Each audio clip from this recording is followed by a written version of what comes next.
Everybody, this is Andrew here with Tower Electric Bikes, and today I'm going to walk through how to change the rotor on your Tower Electric bike.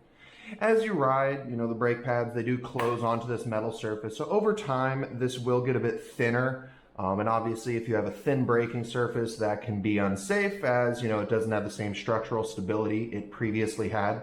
Some other situations why you might want to change your rotor, if you have heavy contamination on your brake pad and you've been riding it for a while, there's a chance of that contamination, has just worked its way into the rotor. If you pick up like a pebble or something into your brake pads and break down, there's possible that this brake surface gets scored and scratched up. And then the final reason is just, if it gets kind of rusty and grimy looking, it may be smart to change. And that's sort of what we have going on here. We have one of our demo bikes. And I don't know if you can see in the video here, but we do have some mean rusting going on here in the middle and kind of along the edge, so it's just best to get this guy swapped. Now you theoretically can use just about different rotors onto this bike. The one thing you do have, the two details you do have to remember if you are doing a third-party rotor is it has to be a 160 millimeter diameter, and it has to be the 6-bolt pattern. There are bigger and smaller rotors out on the market, as well as center lock rotors. Those will not work on this system. Just remember 6 bolts and 160 millimeter diameter.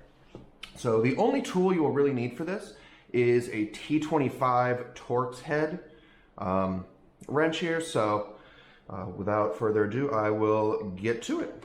So to get these popped off, there really isn't any particular order you need to do them in. Oh man, this one is scored up. This one has a little bit of extra damage on it. I'm going to go get a shop hammer so I can get that tool tapped in. Oh, I got my shop hammer here, and this is a good lesson because this is something that may happen to your bike. Basically what's happened, just kind of through usage, and obviously being a demo bike, it's used pretty heavily, is some of the splines inside of this bolt have sort of gotten smashed in. So the Torx head isn't, slotting into its spot perfectly. And these are on there really, really tight. So you want to be sure that you have as much contact inside there as possible, because if you don't, you run a strong chance of stripping out the bolt. And if you strip out one of these bolts, you're definitely in for a bad time. So if you do have this situation, and this is pretty common across a lot of other bike parts, this is a trick that you can do. And basically get it started in there, and you just kind of hit it with the shop hammer. What it does is any parts of the metal that have sort of bent inwards or little, flare outs that are preventing it from going down, this basically just smashes the tool past those and gets it slotted into place. All right, so see, did the trick. I got it slotted in there perfectly. And now you might find that these are on there very tight, so you may have to put some elbow grease into it. I have definitely broken my fair share of Torx wrenches doing this, because some of them were in there so tight. Sometimes there's just a little bit of extra Loctite on there, really holding them in place. So, and then once we got them, that seal broken, just one by one, pop them all off here. It doesn't, when you're taking them off, it does not matter what order you do it in.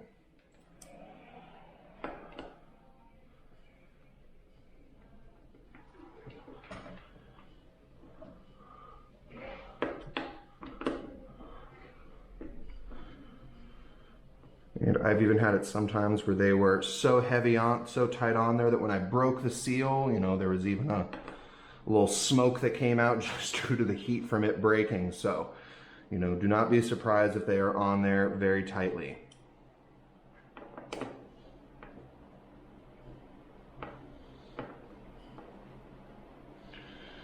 All right, and with the last bolt taken off, you can take that rotor and you can throw it in the trash. I mean, there's some other purposes you can do for it. You can get creative with it, but you can just throw it away if need be.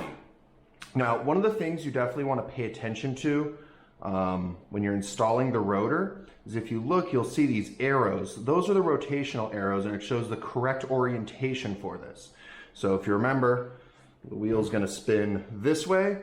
So the rotor needs to, rotate with the wheel that way. So the easy way to remember it is just have that text facing up. All right.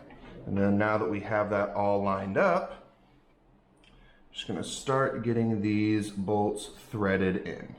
Now I usually like to just get them all started and in place with my hands, just so that the rotor isn't rotating around on me.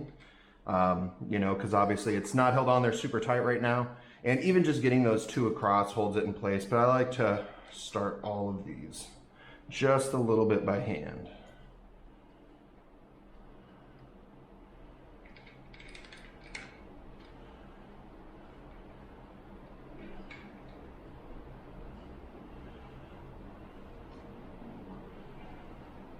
And definitely be careful when working with a fresh new rotor, because similar to brake pads, they can get contaminated pretty easily.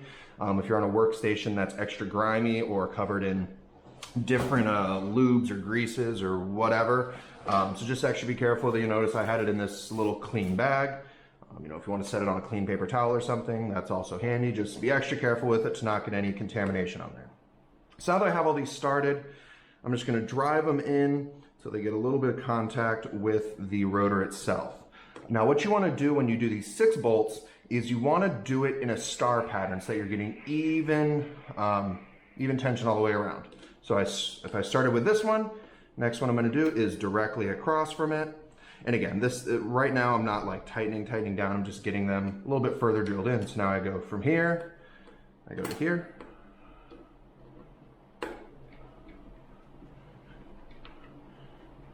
And then from here, I go across to here. And then you probably get the pattern from here. You're going to go to this one across. All right, and then finally back across. You know, if you were drawing a line going between these, it would make a little star pattern. All right, so now this one, I'm actually going to get sort of tightened on there. And then I'm going to go back and reverse star pattern.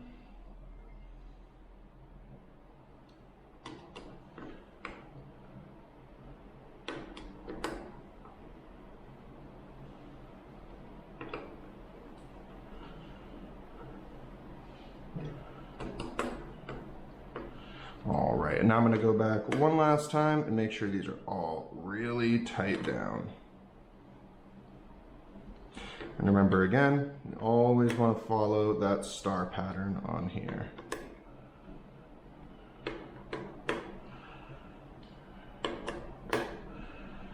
And there you have it. Your fresh, brand new rotor has been installed and is ready to ride. Now, when you go to ride for the first time, it's similar to the brake pads, but not quite as long. There is a little bit of a bedding in period.